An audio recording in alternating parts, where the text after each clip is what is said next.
Hello, good morning from Singapore. Good evening if you're in the US. Good night if you're in Europe. Welcome to a new year. Welcome to VidconNow Asia, we're coming live from Singapore. VidconNow launched in the USA in the summer last year, followed by the Asian series launch at the Singapore Media Festival in December with a power-packed half day of creators and companies. And we will be continuing on in this frame through 2021, where we'll be running live sessions every 2 weeks, focusing on VidCon's three core pillars: creators, platforms, and community. Over the next 20 episodes, we will be speaking to creators and companies who are making big noises in this part of the world, plus giving useful advice to creators and the companies wishing to succeed, either over here or from overseas. Up next, we're going to be talking to Hugo Schneider, one of the best known YouTubers of all time. In 2 weeks' time, we're going to be looking at China, with the world's largest population and one of the most thriving and competitive video markets around. We're always keen to hear feedback or ideas from you. So who would you like us to interview? What would you like us to talk about? You can easily find me at Jasper Donat on the World Wide Web. Now, also, if you are watching live, please feel free to pose questions, and we will try to ask as many as possible.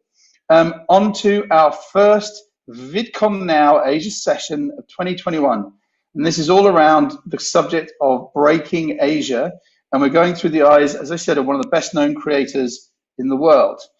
We are so lucky to have Kurt with us, with over 3 billion views and 13 million followers on his YouTube channel. Kurt Hugo Schneider is one of the world's most successful and longest running YouTube stars. We're going to be talking about building an online business and a fan base. We're talking about working with brands globally, but also how he's stayed and built, how he's built a community, a huge community in Asia, and stayed relevant to them as well. So, ladies and gentlemen, in VidCon land, in the World Wide Web, please say a huge VidconNow Asia welcome to Kurt Hugo Schneider, live in LA. What's up? Thank you for that intro. That was awesome. So much for joining us. I'm a little bit, it's wonderful working. You're a little bit nervous always when I get to interview people like yourself. But let's really, for people out there, and we've got people tuning in from all over the world. Let's go back to the start. Give us a quick intro, Kurt. I know we've got fans who know who you are, but who are you? What's your background, and really, where did it all start? Totally. I mean, in sort of the whole social media world, it really started for me when I was in college and was getting my major in mathematics, of all things. Don't really use that much nowadays.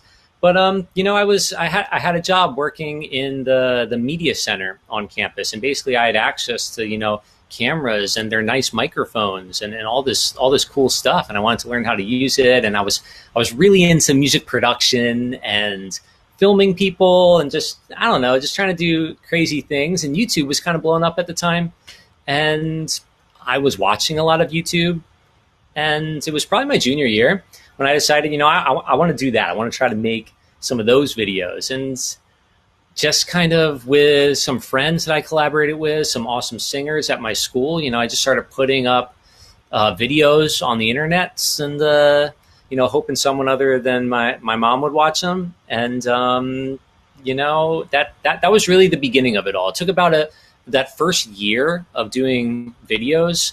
I think I built maybe like 2,000 or 3,000 followers, which to me at the time I was really proud of. I mean, I didn't know 2,000 or 3,000 people, and in a course of a year, just making content, built up that following online. And then by the time I graduated, there were enough people following where it kind of made sense for me to, put energy into this YouTube thing and see where it would lead me. And here I am now, however many years later. You are known as a YouTuber, but you do work with lots of other platforms as well. What other platforms do you work with? Totally. I mean, I try to, as a content creator, just be on as many platforms as I possibly can be. As a musician, Spotify has always been really important. along with, Facebook and Instagram, and recently TikTok, and then also now even more recently, Bilibili, which is sort of like a Chinese YouTube, but I live stream on there several times a month and upload content to there as well. So I just try to, make content that will make people happy wherever people are watching content. That's fantastic. Now we're going to come back to China and Bilibili and your presence there. I mean, that's the main context of the session, but still talking about you and the early days and or you as a musician.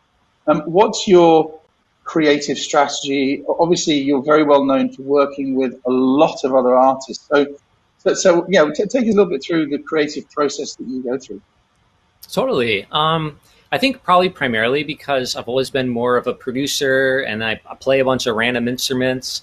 But I don't really consider myself a singer, and I work with a ton of super talented singers. So I think it's natural as a producer to collaborate with artists and really great vocalists and singers. And yeah, I'm just lucky that I've had the ability to work with so many awesome people on YouTube. Probably like almost every video is some sort of collaboration with a singer or an artist that I'm featuring. And yeah, that's probably been the majority of the way I've worked now for 10 years, making tracks and working with awesome artists. The 1 + 1 equals way more than 2, right? You're working, they're working with your audience, you're working with their audience, and everyone's sharing. Totally. It's the big old internet, I mean, I just try to do as many things that people will like and people will see and that are fun to work on. So how often are you posting content? It depends on which platform, because I'm doing TikToks and I'm doing these live streams on Bilibili, and I'm also, of course, posting YouTube videos. So every week there's always things that I want to get done and things that I'm working on. How often am I posting a video on YouTube? I mean, certainly several times a month, but there's also, silly little short videos for TikTok and videos that might only go on Chinese social media or other things. So pretty much all the time, I'm always trying to make something. So what does a day in the life of Kurt Hugo Schneider look like? Oh, man. Well, it's a lot of me sitting in this very room right here. And usually I'm just kind of facing that way at that computer, or maybe I'm messing around on my piano over there. But yeah, it's a little bit different than how it looks in the videos, because probably the normal day in the life is I come into this room and I just like sit here and work on something and just try to make something here that I think sounds good and fun. But then there's filming and working with people, and that's gets me out of this room, which is probably good for me too. And then final question about you and the history of Kurt. Let's talk about the waistcoat. You're so well known for your waistcoat. We've actually presented people in Asia with Kurt waistcoats as awards. What's the story of the waistcoat? Is there a story in the waistcoat? I just started wearing like vests one day, and I like the way it looks. And probably the reason why I really wear vests is because I always used to wear jeans and like a t-shirt. And when you just put this over a t-shirt and then your jeans and t-shirt, all of a sudden it's like, oh, now I can call it like style or something like that. So, so it allows me to basically still wear jeans and a t-shirt, but throw this on, and now it's like, it's all good. Did you ever create a merchandise line of sorry, I call them waistcoats. It's an English American thing. I call them waistcoats. Did you ever create Kurt all vests? Good. Kurt vests. I haven't created a Kurt vest, but I did sell t-shirts with this vest, this like sort of vest outline on them. So it's just a t-shirt, but it looks like you're wearing a vest. I actually have one. I could have worn that. So look, we're gonna we haven't seen any of your work yet. We're going to talk the rest of the session. Really, we're going to talk about your work that you do in Asia and how you've kind of built your presence and succeeded, and it really is quite remarkable. But let's show. I'm going to show the first video, and people will notice. Watch to the end and notice something that is absolutely fantastic. So we're going to play the OnePlus video first. Now, for anyone who doesn't know, OnePlus is a Chinese mobile phone brand. And this is an edited down version of a video that he created for the brand.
大家好，我希望你们喜欢这支视频，是一个很有趣的挑战，用一加 AT 和他们的一加 Buds 做音乐，而且记得音乐没有界限。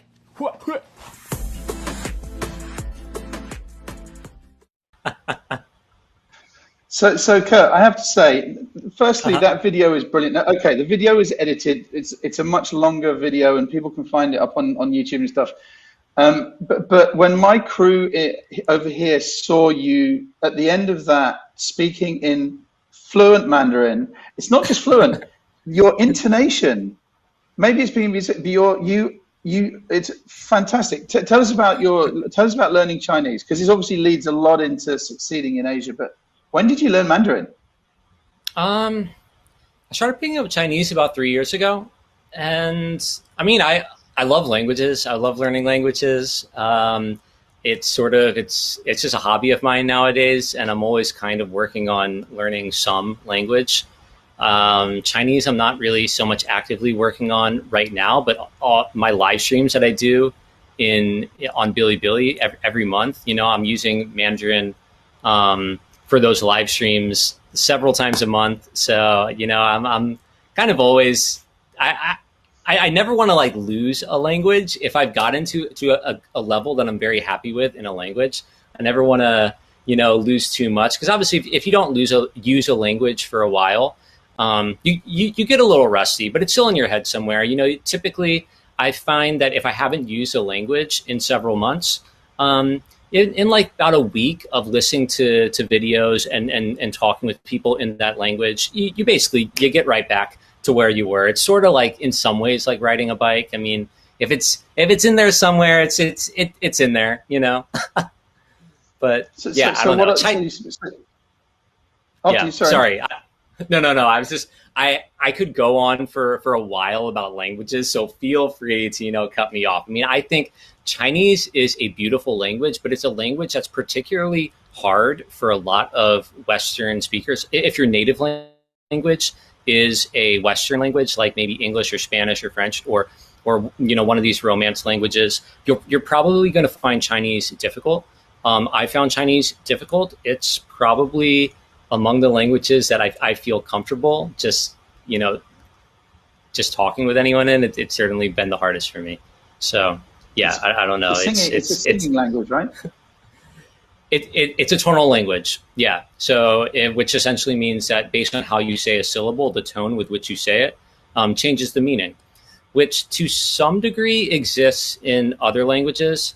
Like my example that I would give in English is content versus content. It's there are words that change their meaning based on how you say them in English, but it's totally different in Chinese. I mean, the tone is essentially just part of of the syllable diversity in the language. And yeah, again, I could nerd out about on languages for a while. So yeah, I don't want to bore anyone who's not interested in learning languages. we're gonna come back to China specifically, but before that, what other languages do you speak, or what other languages are you learning at the moment? I feel pretty comfortable speaking Indonesian, and it was something that I picked up relatively recently, and I feel comfortable speaking in Spanish. I feel like I have a decent understanding of Malay simply because of its similarities to Indonesian. However, I don't really feel comfortable speaking Malay. I know that if I speak essentially in Indonesian, people will understand me, but and because of understanding the Indonesian language, just through that you can understand so much of Malay. But yeah, I don't know those, and there's others that I wouldn't feel comfortable speaking, or that I want to work on. But yeah, I don't know. But you have created a lot of collab videos with Asian artists across multiple languages, right? Totally. What languages have you worked with? Which creators as well? Totally. I've done several K-pop covers. I don't speak Korean, but hopefully, I don't know, in the future, I would love to take a year and try to nail down Korean as well. But yeah, what creators? A ton of creators. Megan Lee is an awesome singer I've worked with on a lot of those K-pop covers I've done. I did a couple Japanese songs on my Bilibili channel. I did a couple songs in Hindi with some Indian artists when I was actually in India and had the opportunity to collaborate with some really great YouTubers over there. And yeah, I'm sure I'm forgetting some language in there too. But Japanese, those are the ones that come to mind. Have you done anything in Japanese? I have on my YouTube, on my Bilibili channel. Yeah, I've done a couple songs in Japanese. So you've done Japanese in China.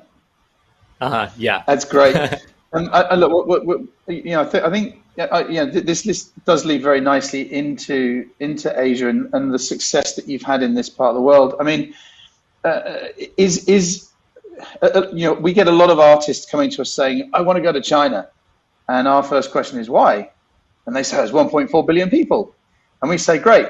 When was the last time you listened to a Chinese record?" And they say, "Never." And we say, "Okay, so maybe you need to get into the culture first." Is speaking the language, is that an answer? Is that your strategy, or is that just one part of a bigger picture?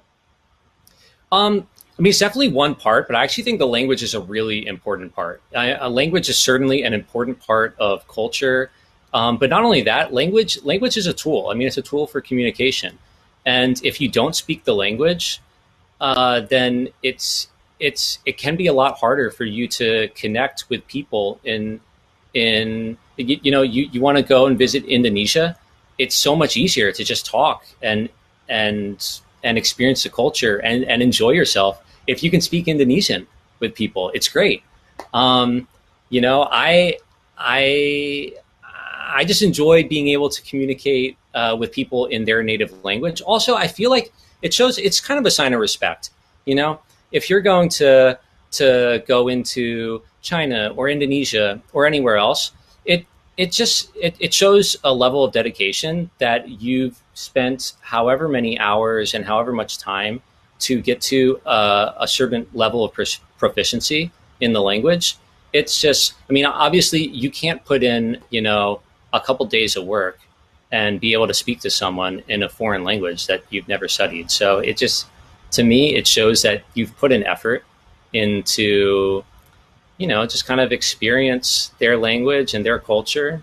And yeah, and also for me, it's fun. I love it too. You make it sound so easy. the idea of speaking to fans in their own language.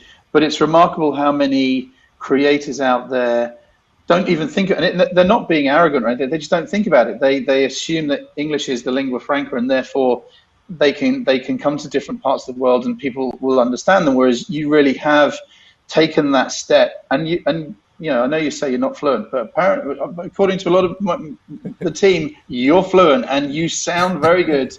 But what aside from the languages, as a creator, as a creative, and as a business person as well, what's exciting you the most about Asia Pacific? And for those of you who don't necessarily know what Asia Pacific, that's India to China to Japan and all the way down to Australia and everything in between. So what's exciting about Asia Pacific? Well, you know, at first it was simply when I started uploading YouTube videos back in the day, before I thought that anyone anywhere, you know, Asia, Europe, down the hall in my dorm, but before I thought that anyone would watch my videos, you know, Asia Pacific just started being a large percentage of the views for me on YouTube. So that was what excited me about, you know, learning more about these languages, you know, listening a lot to you know, Chinese pop songs, listening to Indonesian pop music, you know, because I'm like, well, a lot of my viewers are coming from Singapore and Indonesia and China and India.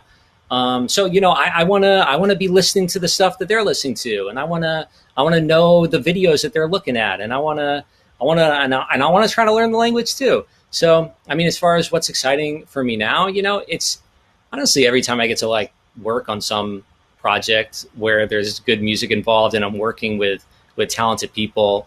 Doesn't matter whether they're talented people in LA or in Indonesia or China or wherever, you know, it's exciting for me. And man, I think I might have lost the thread on where I was going, but yeah, that's exciting. That's good. Yeah, that was good.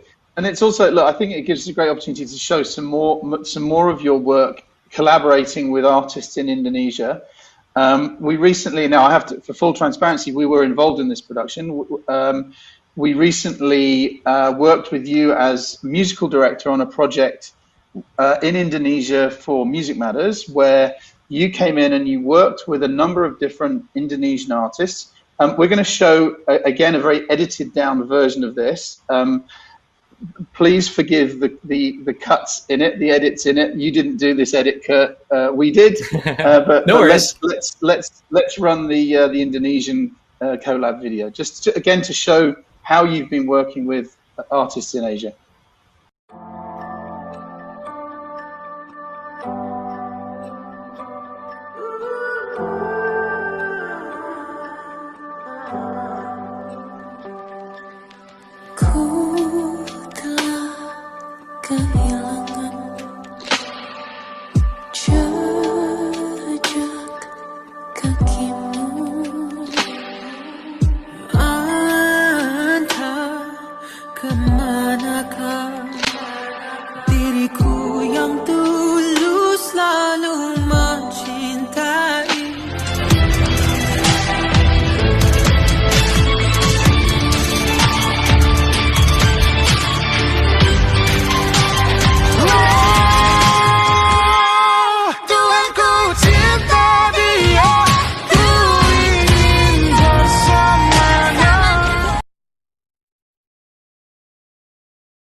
So that's absolutely stunning. And as I say, full transparency, we were involved in introducing you to the artist, but the rest of it's all you. So take us through some of those creative, the challenges, the process you went through. Yeah, how did that all come together?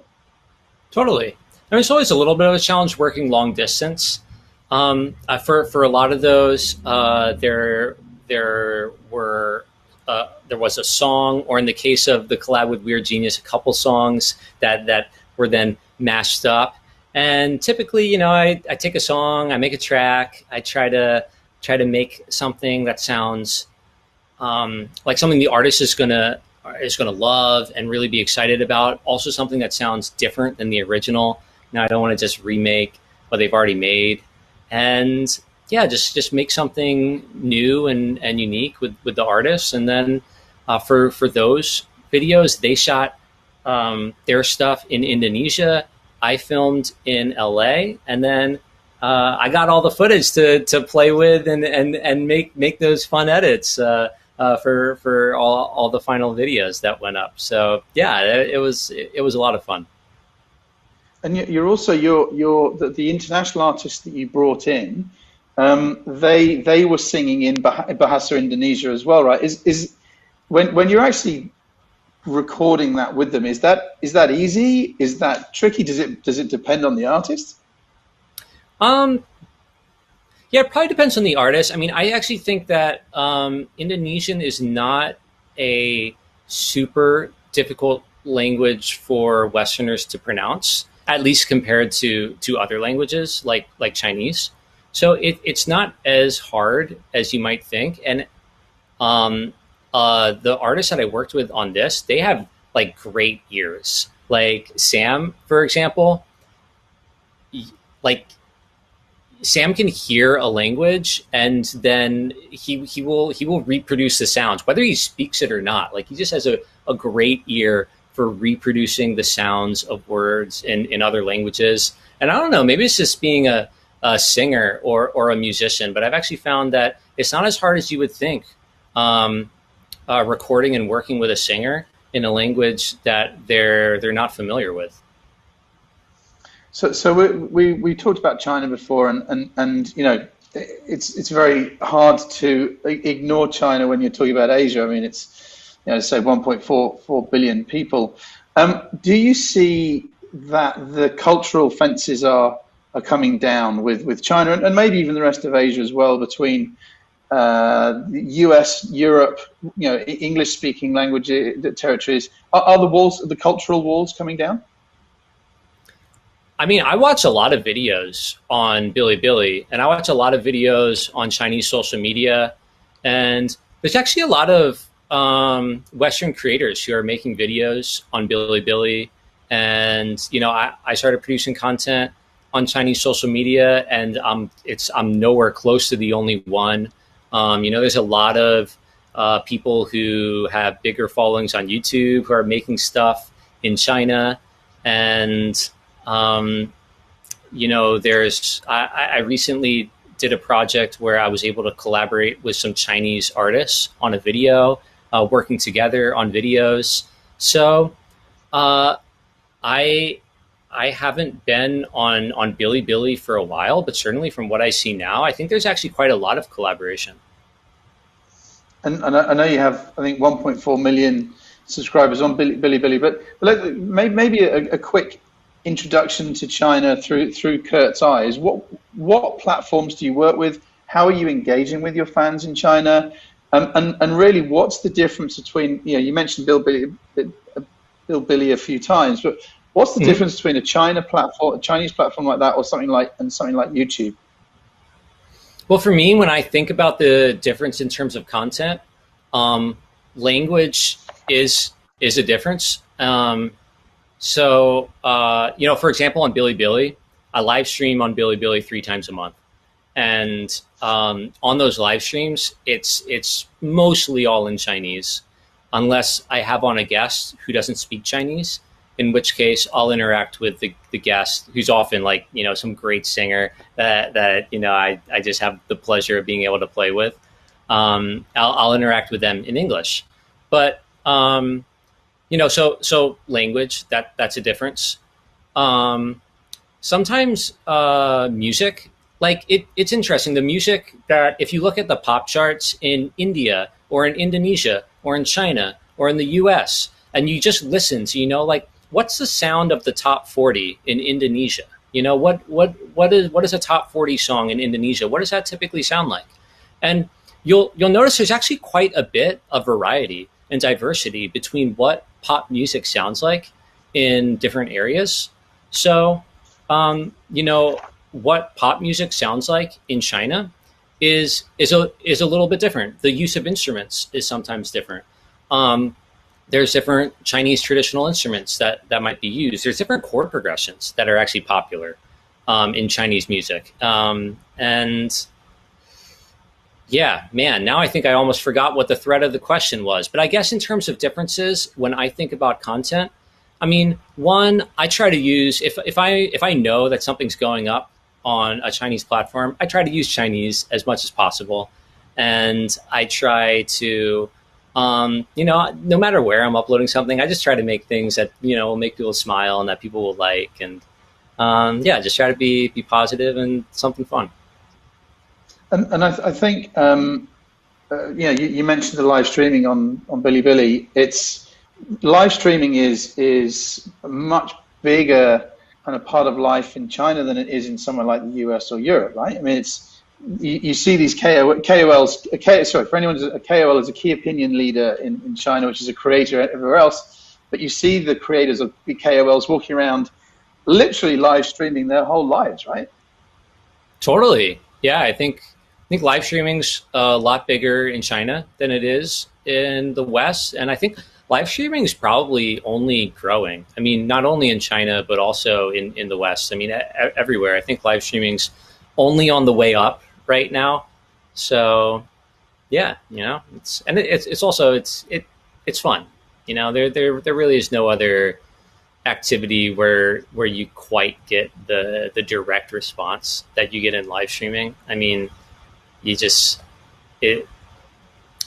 except maybe like an actual live show, but you know, where you just have the instant sort of response from fans and comments just flowing in. And it's fun on Bilibili. The comments actually like flow across the screen, so you can kind of like as you're monitoring your own live stream, the comments just kind of run across the screen for everyone. So yeah, it's a lot of fun. We've got a couple of questions that have come in from some of your fans that we're going to ask in a minute, but I was just talking about the Breaking Asia theme. Let's go the other way. What advice would you give if there's any creators here watching from Asia? What advice would you give them to reverse it? How did they succeed in a market like the US, North America, South America, Europe, outside of Asia?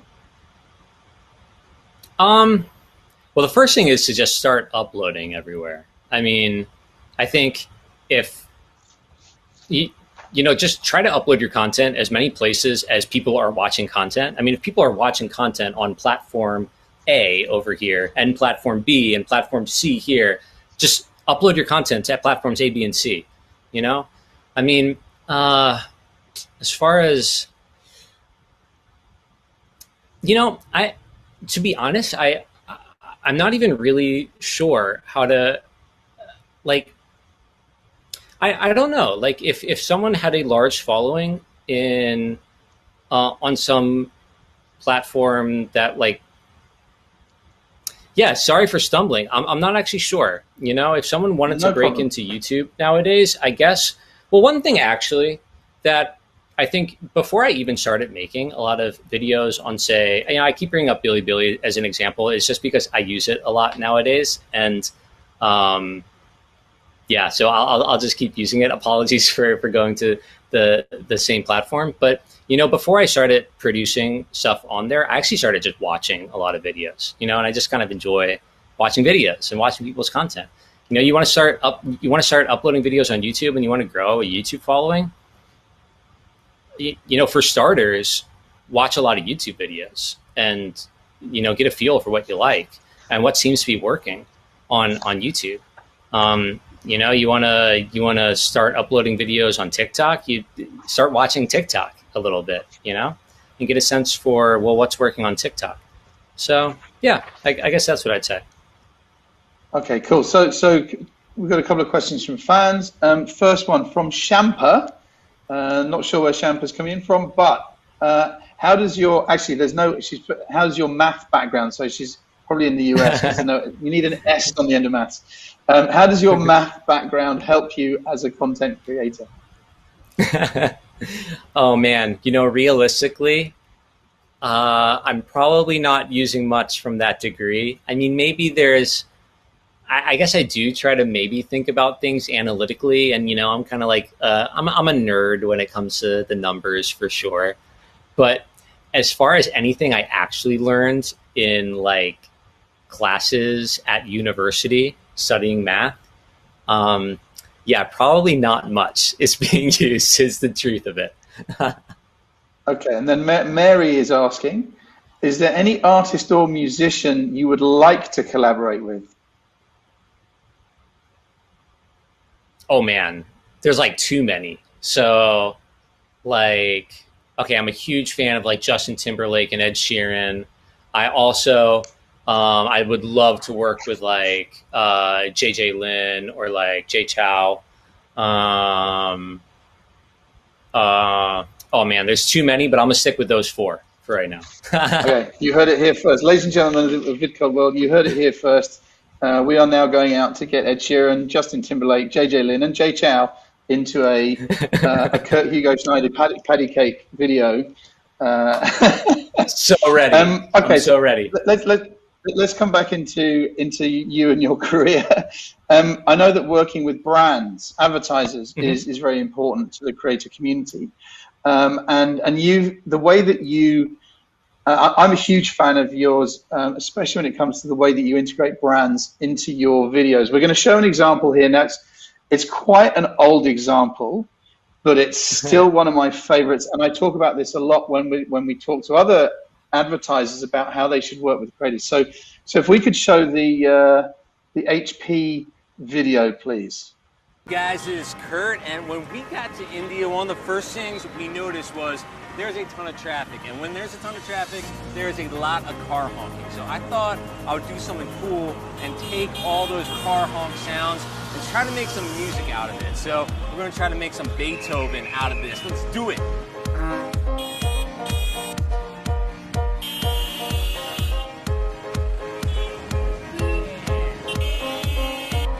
A bunch of car horns. I think we have what we need, so I'm gonna take these guys and try to work a little magic on this HP pavilion right here, and let's see what we can do. Let's go.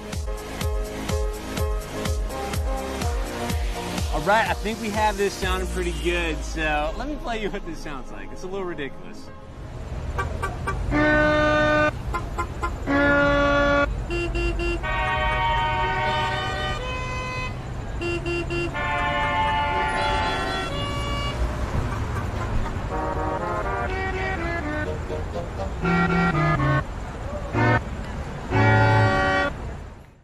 What's up, guys? This is Kurt, and that was some car horn Beethoven that I made with this super sweet HP Pavilion X360. Also flips the 360.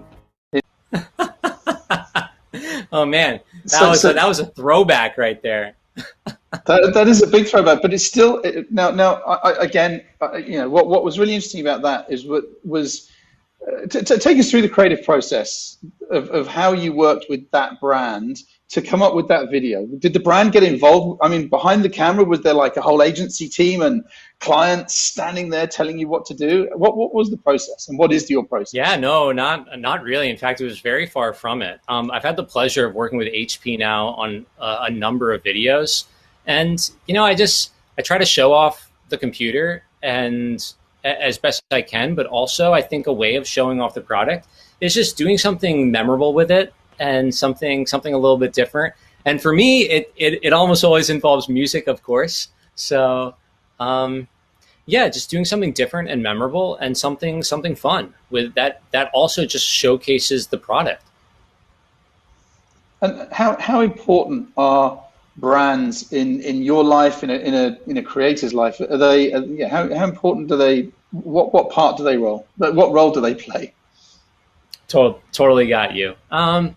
Yeah, I think brands play an important role for a lot of creators, and honestly, for a lot of us day to day. We're seeing brands all all the time. I think for me, it's just always a ton of fun to just do something fun with a brand, you know, making music in weird ways, you know, trying to always, and you know, I always try to make the brand kind of the hero of the video, if for lack of a better way of saying it. Essentially, you know, I want the brand to be featured and showcased, but also, you know, I just want it to always feel like something unique and original. So I don't, you know, I think people are okay watching something that they know is an ad, as long as it's fun and it's content that they really want to see. You know, it's just a really, really cool video. So that's what I try to do. I think we also saw that with the OnePlus example as well, right? I mean, that was, you were using the mobile phone, and you actually were using the phones as content, right? It's relevant. Totally. And you know, how important is that authenticity to you? Yeah, I mean, I think I've done so many videos over so many years now that I feel like I definitely have a bit of my style. And whenever I work with a brand, I always try to fit into that. But at the same time, you know, I want to show off the product in the best light. For the OnePlus, you know, I'm really using the sounds on the OnePlus to make a track, and it's all coming together with a couple of phones, and the phones are there, and you know, over half the video you're seeing a phone, and yet at the same time it doesn't feel like it's sellout or it's inauthentic, because it's totally something that I would just be excited about creating anyway. You know, let's try to make a whole track using sounds from a couple phones. Question from Bill. What brands do you like working with? And any tips for how brands should work with you? Oh man, what brands do I like working with? So many. There's way too many to name. I feel like my Coca-Cola and HP definitely come to mind, because I've done a number of campaigns with them. I've done a lot of stuff with Sony and Universal. As far as how I like to work with brands, which, you know, however a brand wants to work, I always try to find a way to work with whoever I think is going to be, you know, something where we're going to produce great content, and it's going to be fun, and it's going to be something that fits for me. How I love to work, though, is a brand says, you know, here's our new product. We have this new, whether it's phone or app or this new candy or whatever it is, and you know, maybe they give me something, you know, our brand is all about happiness, and we just want a positive image associated with whatever or whatever it is. And then I pitch back an idea, and I say, okay, cool, got it. How about we do this? You know, when I worked with M&Ms, you know, M&Ms basically said, we just want to do something with M&Ms. That was essentially the brief. And then I went back and pitched, okay, cool. How about we do, I'm going to make this like contraption with all these like wooden dials, and each one will be like a chute for M&Ms of all different colors. And then, you know, when these M&Ms go down this one, they'll hit this bass drum at the end. And when these M&Ms go down this one, they'll hit like a note on a xylophone. And actually, we'll have 5 that hit notes on xylophone. So you can kind of play the xylophone by triggering M&Ms to fall down here. And then this one, when M&Ms go down this path and they get to the end, they're going to hit a drum machine, and that's going to start this thing. And anyway, yeah, and then we're going to use all the M&Ms to basically play a song, just using M&Ms, triggering them to go down all these little M&M dials. And that's what we did. That's essentially what we did. But it's not like M&Ms came to me with that, with an idea of said, here's what we got to do. We got to make this wooden machine for M&Ms.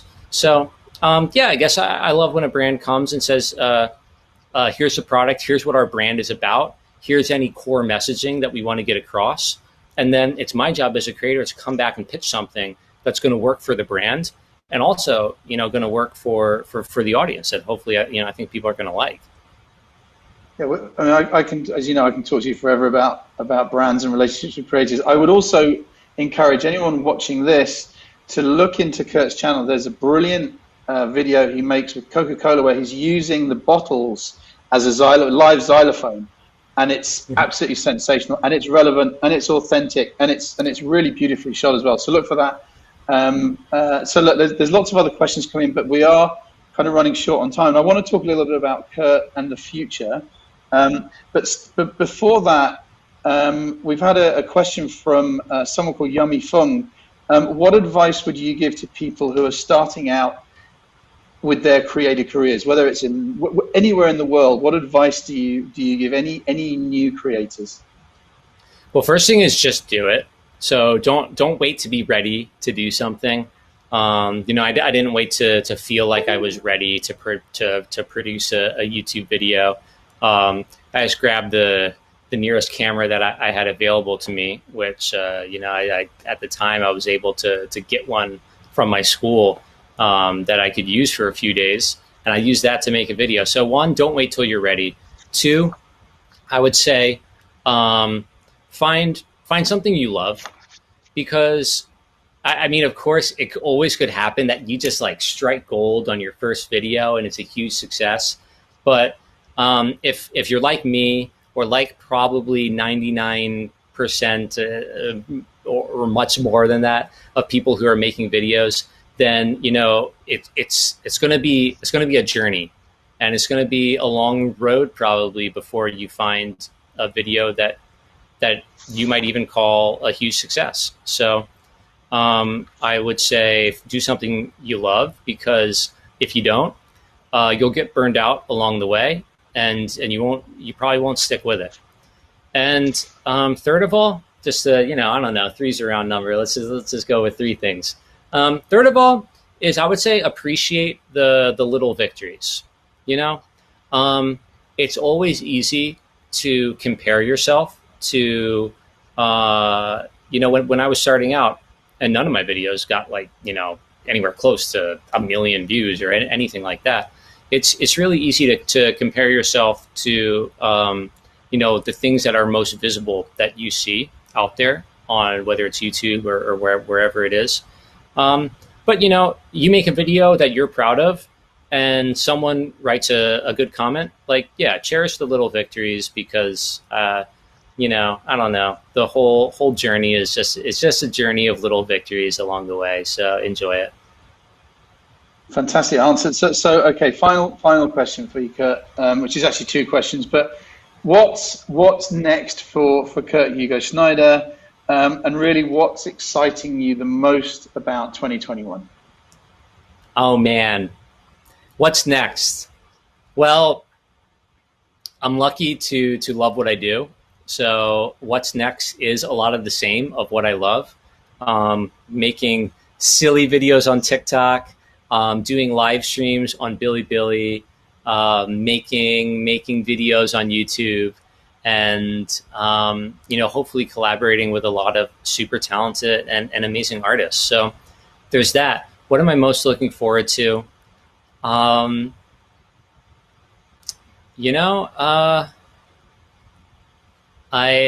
hope that 2021 is a better year than 2020 was for many people, and I just hope to make things that make people smile, and I hope to be able to at sometime soon go travel and see people in person smiling too. So just Mary has asked if there's any Asian tours in the pipeline. I know you couldn't really answer that, but hopefully we will see you in Asia sometime soon, because it's brilliant working with you. It's brilliant seeing you when you're live on stage.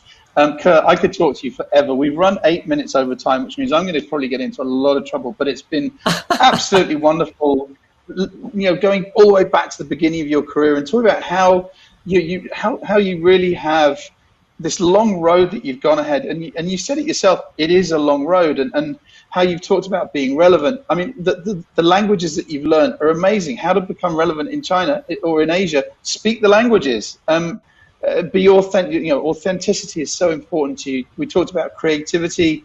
We talked about constant. You got to stay uploading. You got to be in people's faces the whole time.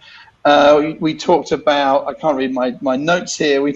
But yeah, I think of the three things that you mentioned, do what you love, and just keep going. And with that, Kurt, I'm going to say thank you so much for joining us on VidconNow Asia, the first of 2021. Thank you for joining us.